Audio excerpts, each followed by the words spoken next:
Hey there, CENIMASTER fans! Hope you're ready for some movie magic. Let's dive right in. The movie begins in Nevada. The Silver Star Casino is having trouble attracting clients. Since they're barely working anyway, card dealer Tom and cocktail waitress Tori sneak into the supply room. Meanwhile, reporters gather at an event called Peace Day, during which the entire world's supply of nuclear weapons will be destroyed. Unfortunately, something goes wrong, and citizens see a huge nuclear blast in the distance. Power goes out in Nevada, and now Tom and Tori are trapped behind an electronic lock. Tom keeps hitting the door, and an annoyed Tori tells him to wait for help. However, Tom points out that if a manager catches them there, they'll be in trouble. An argument ensues as she accuses him of being blacklisted in Vegas because he can't find another job. It looks like Tom is about to snap, but at that moment, the power comes back and the duo immediately leaves the room. On his way out, Tom sees a strange walking shadow at the front door, but ignores it. When the duo reaches the main casino room,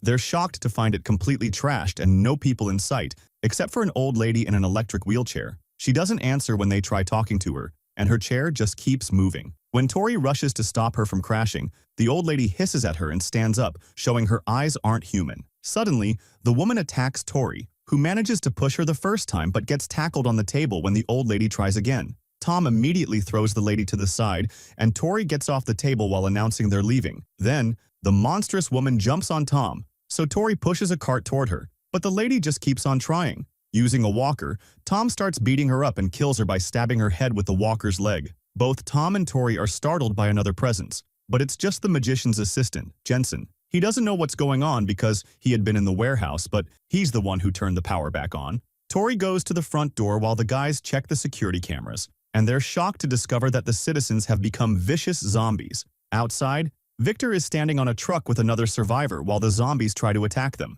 Victor pushes the other man to use him as bait and runs into the casino, begging for help. Jensen opens the door for him and hurries to close it again when some zombies try to follow him. On the street, the zombies feed on the fallen man. Victor tells the others how he spent the whole day trapped in the truck, and Jensen guides him to the dressing room so he can wash up.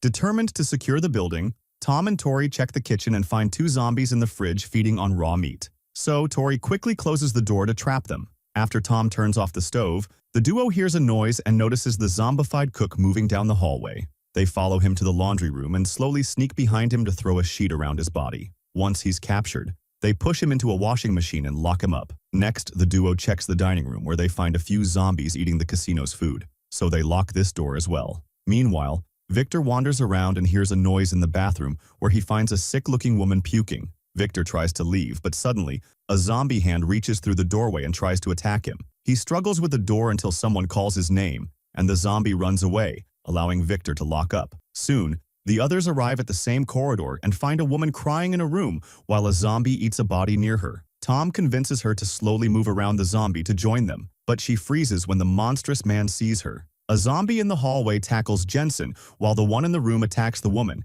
and two more come out from another room to go after Tom and Tori. As the woman gets killed, Tori kicks the attackers off before she and Tom jump through the window into the pool outside. A zombie tries to follow them but crashes on the ground. Jensen continues to fight a creature in the hallway until Victor appears with a fire extinguisher to beat the zombie to death. Tom manages to swim out of the pool, but a zombie resurfaces to go after Tori. Thankfully, she swims quickly enough, and Tom offers his hand to take her out while the zombie drowns. Afterward, Tom goes to the roof and watches all the zombies wandering through the streets. He's brought a radio, but he doesn't find any signals. Tori and Jensen move furniture to block the doors while Victor drinks by the pool. In the evening, they get rid of all the bodies and notice that the zombies outside are sleeping while standing up. The next day, Tom puts a wood plank on the window to connect it to the neighboring building. He tries to cross it as carefully as possible, but it breaks and he falls. Thankfully, he manages to hold onto the window just in time. As days pass, the group starts to get tired of having nothing to do except play cards, drink, and smoke. Tom says they should try to escape to an island because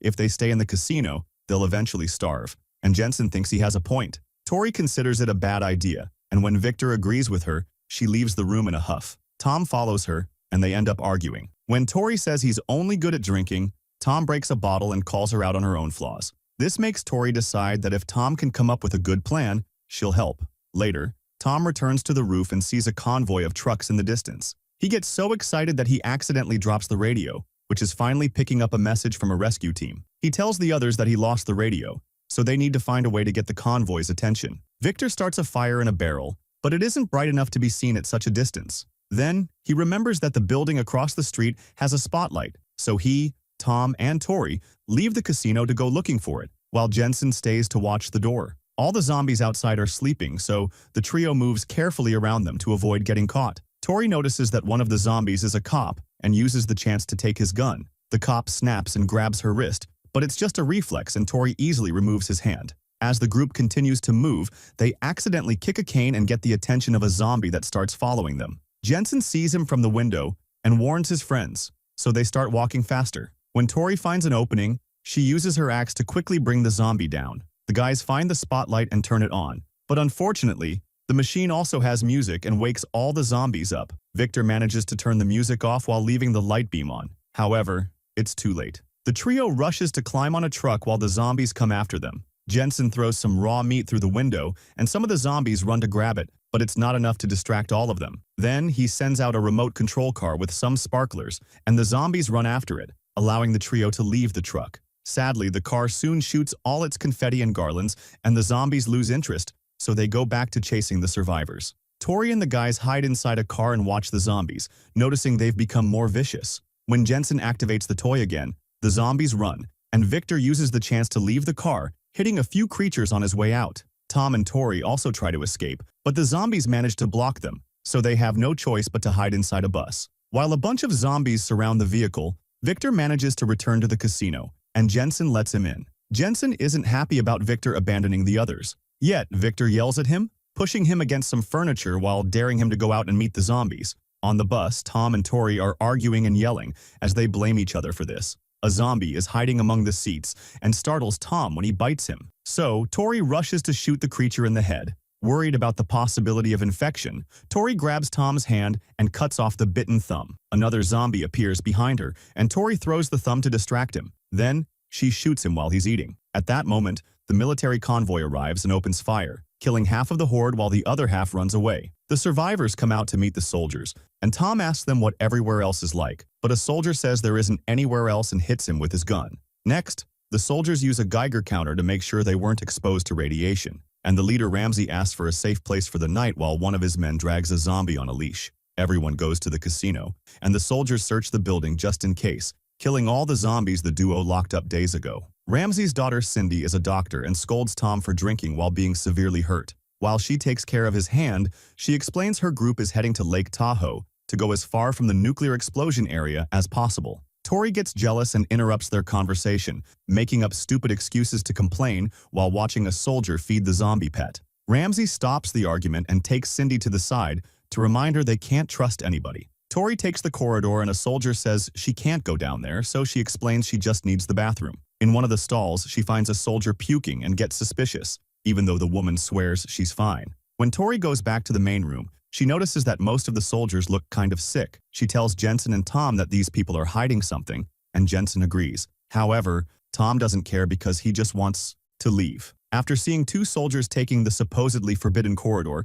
Jensen starts sneaking around. He hides behind a wall where he hears Ramsey talking to one of his men and learns they've been loading their trucks. The conversation also confirms the soldiers are sick. Once they leave the room, Jensen rushes to the kitchen and discovers the soldiers have taken all of the casino supplies. He then goes to the garage and is shocked to learn Victor has been helping them. Suddenly, the pet zombie tries to attack Jensen and causes him to fall out of his hiding spot. The noise brings everyone to the garage and Jensen decides to call the soldiers out. Tori joins him, pointing out everyone is infected. Cindy can't believe her father would do this, but Ramsey claims he wasn't planning to leave everyone behind. When Tori insults Victor for his betrayal, he explains he just wants to survive before pointing out that Jensen has a gun. Ramsey tries to keep everyone calm. However, when Jensen reaches for his gun, the soldiers open fire and instantly kill him. Tori rushes to check the body, but it's just an act to get Jensen's gun and she opens fire. The soldiers run to take cover, so Tori gets to return to the casino. Ramsey announces they're leaving without her,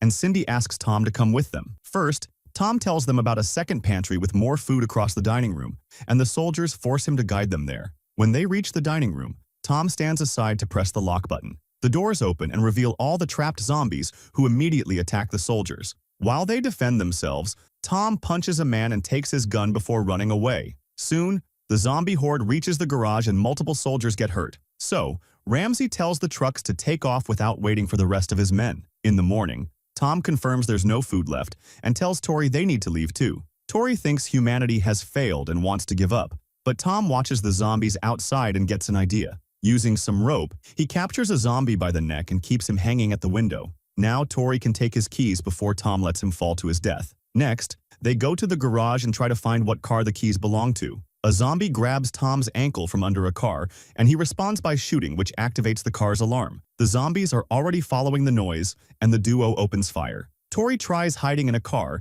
and a zombie inserts his head through the roof. When she opens the door to escape, she hits another creature. Using the beeping keychain, Tom and Tori finally find the right car and immediately take off. Unfortunately, the front gate is closed and they don't know the code. Tori thinks they can drive through the gate, but the car only crashes against it. She wants to try a bunch of codes only for Tom to shoot the gate machine. More zombies are coming, so they run to hide on the stairs. That night on the roof, Tom and Tori look at the street and see Cindy coming back in a truck. However, she's startled by a zombie on the street and the truck ends up crashing. Thankfully, she's still alive, but the zombies are starting to surround her vehicle. When a creature reaches through the window, she immediately shoots it. Then she comes out and shoots any zombie that tries to get closer, which makes the horde hesitate. At that moment, Tom arrives inside a huge casino decoration and manages to bring her in without any zombie following her. In a few minutes, the duo is back in the casino, and Tori points a gun at Cindy, accusing her of being infected like the others. She explains that none of the soldiers were infected. They were just suffering the side effects of radiation. They're all dead now because the convoy was attacked by a zombie that has grown stronger and faster. Cindy only survived because Macy kept her safe in the trunk. Suddenly, they hear a zombie hitting the door with an axe, and Cindy says the stronger zombies are coming. Tori blames her for bringing them here and drops a bunch of insults before she runs to the roof where she throws a tantrum and starts coughing. Meanwhile, Tom and Cindy drink together, and Tom admits that some time ago he killed his pregnant wife while driving intoxicated. In return, Cindy confesses she has a daughter, but doesn't know if she survived because the girl lives with her ex in Carson City. Tom decides they'll travel there and search for the child. After they fall asleep, Tori checks Cindy's bag and finds 2 bombs, so she steals them. The next morning, Tom wakes up to find a zombie in the room, and a fight ensues. As they roll on the ground, Cindy appears with a knife and stabs the zombie in the head to kill it. Afterward, Cindy and Tom go to the roof to discover that the stronger zombies have arrived and are eating the weaker ones. They run to the entrance where Tori is trying to keep the door closed, and she says they should use the bombs. Tom opens all the gas lines in the kitchen, and Cindy starts setting up the explosives, which will take a minute. Tori grabs an axe and runs ahead to buy time. When Cindy is finally done, she and Tom try to join Tori, but they find zombies blocking the way and have to take a different corridor. To reach the stairs, they must cross the dining room, but there are zombies there too. So they hide behind a table. Suddenly, a creature drags Cindy by the legs and tries to bite her, but she manages to grab a stick and stab its head while Tom helps with a hit from behind. Another zombie is coming, so the duo rushes to the stairs to escape. As Cindy goes down, a zombie grabs her by the hair and she tries to fight back, accidentally kicking Tom in the process. Eventually, the zombie can't hold her anymore and lets her fall, which breaks her leg. Tori appears next to them and tells them to duck so she can kill the zombie behind them. Tom helps Cindy walk while mentioning Carson City, and Tori freaks out, saying Cindy will slow them down and won't survive to see her kid anyway. Since Tom refuses to listen, Tori hits them both with the axe and leaves alone. In the garage, Tori shoots a zombie and sets up the explosive on the gate. Before she can move far enough, another enemy appears and jumps on her to bite her lip off. The gate bomb explodes, and Tori is severely injured, allowing the zombies to pile on top of her. Cindy wakes Tom up, and they rush to hide in the supply room right before the kitchen bomb explodes too, destroying most of the building. Luckily, the duo survives and makes it to the garage where they get the car and leave through the hole the bomb made on the gate. Among the creatures in the street, a zombified Tori gets ready to follow them. The movie ends. Make sure to subscribe and turn on notifications so you can watch more videos like this.